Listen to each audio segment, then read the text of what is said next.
সদস্যরা আমাদের এই শিল্পের সাথে যারা আছেন তারা এখানে আছেন, আমার সাংবাদিক ভাই বোনেরা, এবং মঞ্চে উপবিষ্ট আছেন আমাদের বিজেপির প্রাক্তন প্রেসিডেন্ট রেজওয়ান ভাই, আব্দুল ভাই, মুনির ভাই, এখানে প্রাক্তন প্রেসিডেন্ট রফিক আছেন, বিটিভির বিটিএম এর প্রেসিডেন্ট শওকত আজিজ রাসেল আছেন, এখানে আমাদের চিটং থেকে বিজিবির ফার্স্ট ভাইস প্রেসিডেন্ট এরশাদুল্লাহ ভাই, শাহাবুদ্দিন ভাই, ফজলুল হক ভাই এখানে আছেন। এর সাথে আমাদের বীর মুক্তিযোদ্ধা আমাদের ফারুক ভাই এখানে আছেন। আমি আর নাম বলছি না, সামনে উপবিষ্ট আমার বন্ধুরা আছে, পোশাক শিল্পের মালিকরা আছে, সবাইকে স্বাগতম, শুভেচ্ছা আজকের এই অনুষ্ঠানে আসার জন্য। আমরা সবাই জানি যে এই পোশাক শিল্প একটা কঠিন সময় পার করছে। এই সময়ে আমরা সবচেয়ে বেশি যে জায়গাটা, যেটা হলো ল অ্যান্ড অর্ডার, আমরা ল অ্যান্ড অর্ডার নিয়ে একটা ভীষণভাবে চিন্তিত। আমরা কেউ জানি না যে আগামীকাল আমাদের ফ্যাক্টরি চলবে কিনা, আমরা কেউ জানি না যে কোন রাস্তা কখন বন্ধ হচ্ছে। বিভিন্ন ধরনের বিশৃঙ্খলা দেখা দিচ্ছে।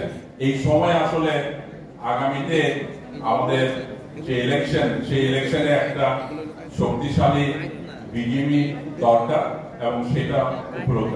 আমি একটু কয়েকটা পয়েন্ট আমি এখানে একটু বলতে যাচ্ছি। গতকাল আমি বেশ কিছুদিন পরে, আমি দায়িত্ব ছাড়ার পরে বেশ কিছুদিন পরে আমি গতকাল মিনিস্ট্রিতে গেছিলাম, লেবার মিনিস্ট্রিতে। আমাদের ব্রিগেডিয়ার সাকওয়াত সাহেব, উনি নতুন করে দায়িত্ব নিয়েছে, সেক্রেটারি ছিলেন এবং আরো অন্যান্য।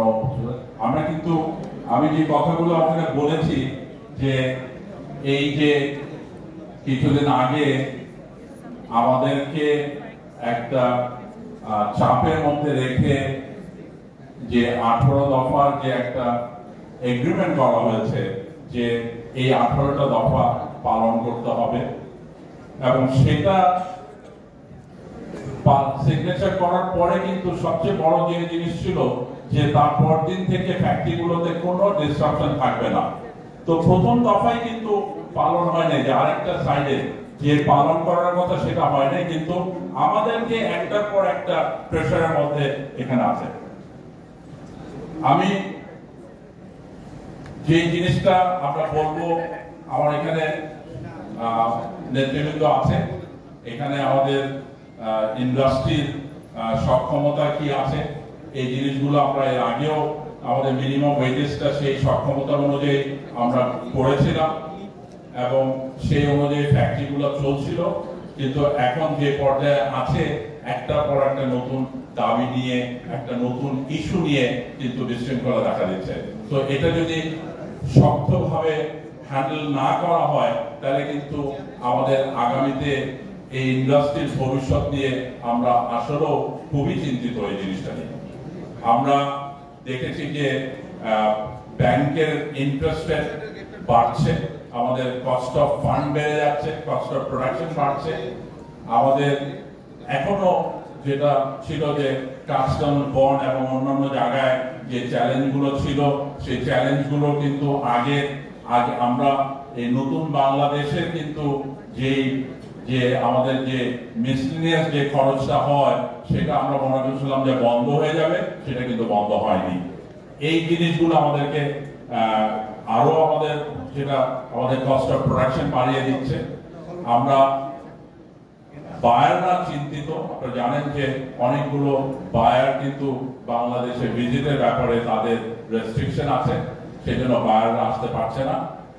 আমরা অন্যান্য দেশ একইভাবে কিন্তু কম্পিটিটিভ ভাবে তাদের অনেক সুযোগ সুবিধা দিচ্ছে, কিন্তু আমরা সেই জায়গায় কিন্তু একটা কোনো কনফিডেন্স আনতে পারছি না। আমি একটু সম্মিলিত পরিষদ দিয়ে বলবো, আপনারা জানেন যে সম্মিলিত পরিষদকে যখনই আপনারা আপনাদের ভোট দিয়ে দায়িত্ব দিয়েছেন, এবং বেশিরভাগ সময় সম্মিলিত পরিষদের বিজিএমই পরিচালনার দায়িত্বে ছিল, এবং কি কাজগুলো হয়েছে সেই কাজগুলো আমার এখানে নেতৃবৃন্দ আছে তারা বলবে।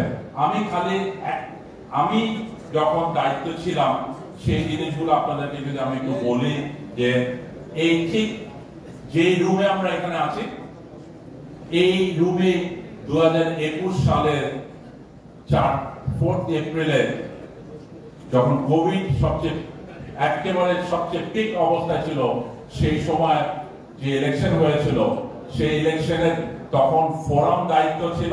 ফোরামের ইলেকশন কমিশন, ইলেকশন বোর্ড এবং তাদের সবকিছুর মধ্যে আপনারা এই সম্মিলিত পরিষদকে আমার নেতৃত্বে আপনারা দায়িত্ব দিয়েছিলেন বিজিএমই পরিচালনা করার জন্য। এবং আপনারা দেখেছেন যে কিভাবে আমরা সেই ইলেকশনের সময় থেকে পর থেকে তখন এক্সপোর্ট আমাদের 2020-এ যে এক্সপোর্ট ছিল 19-20-এর 34 বিলিয়ন থেকে সেটা 28 বিলিয়ন নেমে এসেছিল। আমরা কিন্তু সেটাকে আমরা একদিকে ব্যবসাটাকে আবার ফিরিয়ে এনে বায়ারদের মধ্যে কনফিডেন্স তৈরি করার জন্য আমরা কাজ করেছি। এবং আপনারা যদি দেখেন যে 3টা বছর যে দায়িত্বে ছিল, পরবর্তীতে আপনারা আবার আমাদেরকে ভোটে আমাদেরকে ম্যান্ডেট দিয়ে আমাদেরকে দায়িত্ব দিয়েছিলেন। আমাদের বেশ কিছু পলিসি সাপোর্ট কিন্তু আমরা আনতে পেরেছিলাম। একদিকে আমরা ইন্টারন্যাশনালি একটা ব্র্যান্ডিং ইমেজ নিয়ে আমরা কাজ করেছিলাম, আমরা একটা সাস্টেনেবিলিটি ভিশন দিয়েছিলাম, এবং এর সাথে সাথে আপনারা দেখবেন যে আমাদের আগে আইআরসি, ইআরসি, তারপরে আমাদের যে ইপিবি রেজিস্ট্রেশন, এগুলো আগে 1 বছর রিনিউ করতে হতো, এখন থেকে কিন্তু এটা 5 বছরের জন্য রিনিউ করা, এবং যেটা আরো আছে যেটা ট্রেড লাইসেন্সও 5 বছরের, ইপিবি রেজিস্ট্রেশন 5 বছর, বন্ড লাইসেন্স সেটাকে 3 বছর করা হয়েছে। আমাদের যেটা বন্ড লাইসেন্স, যেটা বন্ড যেটা আছে আমাদের এখনো কিন্তু 3টা জায়গায় আমরা ফ্যাক্টরি, একটা বন্ড লাইসেন্স হয়ে গেছে এক্সটেন্ডেড ফ্যাসিলিটিস এর মাধ্যমে 3টা জায়গায় আপনি একটা ফ্যাক্টরি রেখে অফিশিয়ালি আরো 2টা জায়গায় গোডাউন রাখতে পারবেন বা অ্যাক্টিভিটিস চালাতে পারবেন, 3টা জায়গায় আপনি ফ্যাক্টরি অপারেশন করতে পারবেন, যেভাবে চান সেটা করা হচ্ছে। ইভেন ব্যাংকে লিয়েন ব্যাংক, আপনি 5টা ব্যাংক পর্যন্ত লিয়ে নিতে পারবেন। আপনি জানেন যে আমরা একটা অনেক বড় একটা চ্যালেঞ্জ ছিল আমাদের জন্য, অনেক বছর ধরে আমরা যেটা নিয়ে ছিল যে আমাদের নিট এবং সোয়েটারের ওয়েস্টেজ 16% ছিল নিটের ওয়েস্টেজ, সেটাকে কিন্তু 29 and 32% পাওয়া হয়েছে, এবং সোয়েটারের ওয়েস্টেজ 16% নিয়ে যাওয়া হয়েছে, 4% থেকে 16% নেওয়া আছে। এইগুলো কিন্তু পলিসি, এগুলো কিন্তু এত সহজে করা ডিফিকাল্ট। এবং আরেকটা জিনিস আমি বলি যে আমরা সবসময় কর্পোরেট ট্যাক্সটা আগে দেখেছেন যে 35%, আবার সেটা 17%, প্রতি বছর এটা নিয়ে আমাদেরকে কাজ করতে হচ্ছে। কিন্তু 2 বছর আগে বাজেটে 6 বছরের জন্য আমাদের কর্পোরেট ট্যাক্স 12% ফিক্স করে দেওয়া হয়েছে, এবং গ্রিন ফ্যাক্টরি হলে সেটাকে 10%। এবং শুধু তাই না, এর আগে শুধু গার্মেন্টস ইন্ডাস্ট্রি এটার বেনিফিশিয়ারি ছিল, এবার কিন্তু আমরা সমস্ত ধরনের এক্সপোর্ট ওরিয়েন্টেড ইন্ডাস্ট্রি এটার মধ্যে এসেছে। সুতরাং আমাদের যে অ্যাক্টিভিটিস গুলো, তারপরে আপনি জানেন যে এলডিসি গ্র্যাজুয়েশন নিয়ে আমাদের একটা আছে, আমাদের এখানে ইউকে তে আমাদের নতুন যে স্কিম ঘোষণা করা হচ্ছে, আমরা এলডিসি গ্র্যাজুয়েশন হয়ে যাওয়ার পরও আমরা সেই ডিউটি ফ্রি অ্যাক্সেসটা এনজয় করব, সেটাও এই সময়ের মধ্যে আমরা করতে পেরেছি। অস্ট্রেলিয়াতে আমরা ডিউটি ফ্রি অ্যাক্সেসটা আমরা কন্টিনিউ হবে এলডিসি গ্র্যাজুয়েট হয়ে যাওয়ার পরও। এবং আমাদের যে এলডিসি গ্র্যাজুয়েট যেটা আমরা 2026-এ আমরা হতে যাচ্ছি নভেম্বরে, এটা নিয়ে আমরা কাজ করেছিলাম, যেটার ব্যাপারে আমরা এটাকে পিছিয়ে দেওয়ার জন্য গতকালও আমরা মিনিস্ট্রিতে যে এটা নিয়ে কথা বলেছি যে এটাকে যেন মিনিমাম 6 বছর এটাকে পিছানো হয়, তার মানে 2030 32 পর্যন্ত যেন হয়, তারপরে ট্রানজিশন পিরিয়ড যেটা আছে 3 বছরের জায়গায় যেন এটা 6 বছর করা হয়। এবং এটা নিয়ে আমরা WTOর ডিজির সাথে, ইউরোপিয়ান ইউনিয়নের ডিজি ট্রেড, ইউরোপিয়ান ইউনিয়নের ডিজি এমপ্লয়মেন্ট, সবার সাথে জার্মান মন্ত্রী, সবার সাথে এটা নিয়ে কথা বলা হয়েছে। এবং আমরা আশা করি যে এই ধারাবাহিক যে কাজগুলো করা হয়েছে, অনেকগুলো হয়েছে, এবং আগামীতে অন্য কাজগুলো যদি আপনারা সম্মিলিত পরিষদকে ম্যান্ডেট দেন, তাহলে এই কাজগুলো যারাই নেতৃত্বে সম্মিলিত পরিষদে থাকবে, আমাদের নেতৃত্বে থাকলে আমাদেরকে এই ডায়াসে যারা দেখছেন তাদের সবাইকে সঙ্গে নিয়ে সম্মিলিত পরিষদ বোর্ড কিন্তু সেই কাজগুলো করতে পারবে। আপনারা আরেকটা জিনিস দেখেছেন যে আমরা বিজিএমইতে আমাদের যখন আমরা যে ইলেকশন করেছিলাম, সেখানে আমাদের ম্যানিফেস্টো ছিল যে আমরা ফিউচারিস্টিক বিজিএমই করব। এবং সেই ফিউচারিস্টিক বিজিএমই আপনারা বিজিএমই বিল্ডিং এ গেলে আপনারা দেখতে পাচ্ছেন যে ফিউচারিস্টিক বিজিএমইটা করা হয়েছে। সেখানে ইনোভেশন সেন্টার করা হয়েছে, ডিজাইন ডেভেলপমেন্ট সেন্টার করা হয়েছে, লাইব্রেরি থেকে শুরু করে ডে কেয়ার থেকে শুরু করে সবকিছু করা হয়েছে। এবং এটার জন্য আমরা কোনো একটা টাকা কারো থেকে নিই নাই, কোনো লোন নিই নাই। আমরা কিন্তু বিজিএমই নিজস্ব পয়সায় আমাদের সেই কষ্ট কম করে আমরা সেই কাজগুলো করতে পেরেছি। আমরা মনে করি যে আগামীতে আরো অনেক কাজ করার সুযোগ আছে, এবং এটা কন্টিনিউয়াসলি এখনো কিন্তু অনেক চ্যালেঞ্জ থেকে গেছে। অনেক চ্যালেঞ্জ নিয়ে আমরা কথা বলছি।